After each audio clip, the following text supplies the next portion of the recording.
हमारे भारतीय बुद्धिमान गृहस्थों का मार्ग निराला ही है। हमारे जो इंडियन बुद्धिमान जो ज्ञानी व्यक्ति थे, उन गृहस्थ बुद्धिमान गृहस्थों मतलब जो ज्ञानी घर चलाने वाले गृहस्थ व्यक्तियों का जो रास्ता है वो एकदम ही अलग है। निराला है मतलब एकदम अलग है। वे मन की कसरत करते हैं किंतु शरीर की कसरत बिल्कुल नहीं करते या कम करते हैं। ये जो घर चलाने वाले जो जैसे हमारे पेरेंट्स जो घर चलाते हैं, जो बाल बच्चों को पालते पोसते, इनमें वो मन की कसरत तो करते कि क्या करना है, आगे कैसे बच्चों को देखना है, अपने पत्नी को कैसे खुश करना है, मतलब घर को किस तरीके से चला मेंटेनेंस करना है, ये सारी कसरत तो वो करते हैं मन से, मन का एक्सरसाइज तो करते हैं। लेकिन ये बहुत ही कम शारीरिक कसरत या एकदम बिल्कुल ही कम करते हैं, या तो करते ही नहीं है या तो बहुत कम करते हैं।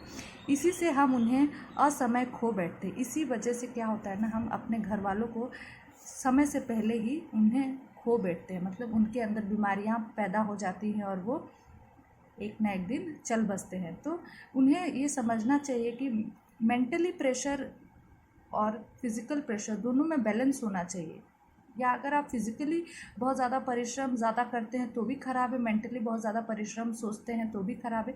कहने का तात्पर्य ये है कि हमें फिज़िकल और मेंटल दोनों ही कसरत को बैलेंस रखना बहुत ज़रूरी है। इनका शरीर बराबर मानसिक काम करते रहने के कारण क्षीण हो जाता है। जो घर गृहस्थ लोग होते हैं, घर चलाने वाले लोग होते हैं, इनका जो शरीर होता है ना, ये शरीर का तो काम नहीं करता ज़्यादा, मतलब शरीर से वो ज़्यादा मेहनत तो नहीं करते हैं, लेकिन वो मेंटली इतना ज़्यादा टेंशनाइज्ड होते हैं, इतना काम करते हैं मेंटली वो इतना सोचते हैं अपने परिवार को अच्छे तरीके से मेंटेनेंस करने के बारे में कि उनका दिमाग में सोचने समझने की शक्ति क्षीण हो जाती है, मतलब कम हो जाती है। कोई ना कोई रोग इनके शरीर में घर किए रहता है और ऐसे लोगों में कोई ना कोई रोग हमेशा उनके शरीर में रहता ही है, और वही रोग एक बार बड़ा होकर उनके मौत का कारण बन जाता है। और उनके पुष्ट विचारों से देश के लाभ उठाने का समय आते आते ही वे संसार से चल देते हैं।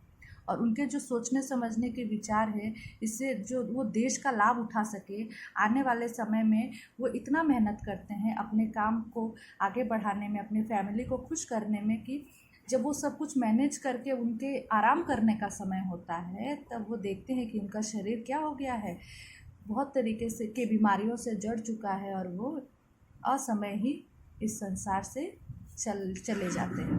इससे मालूम होता है कि केवल शारीरिक या मानसिक व्यायाम काफ़ी नहीं है और ना वो कसरत जो निरुपयोगी और सिर्फ खिलवाड़ के लिए है। इससे यही पता चलता है कि हमें सिर्फ शारीरिक और केवल मानसिक और शारीरिक व्यायाम, मेंटली और फिजिकली जो एक्सरसाइज है वो ही काफ़ी नहीं है, और ना वो कसरत जो निरुपयोगी हो, मतलब बिना किसी यूज़ के हो।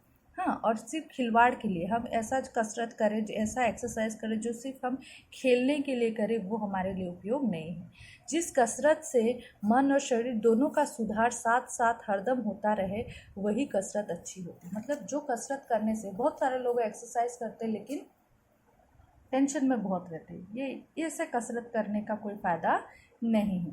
तो यहाँ पे इसीलिए लेखक ने कहा कि है ऐसे कसरत को कसरत कहा जाएगा, या ऐसे एक्सरसाइज को एक्सरसाइज कहा जाएगा जिससे हमारा मन और शरीर दोनों ही शुद्ध हो जाता है, जिसमें दोनों में ही हमारे सुधार आने लगते हैं, ठीक है ना।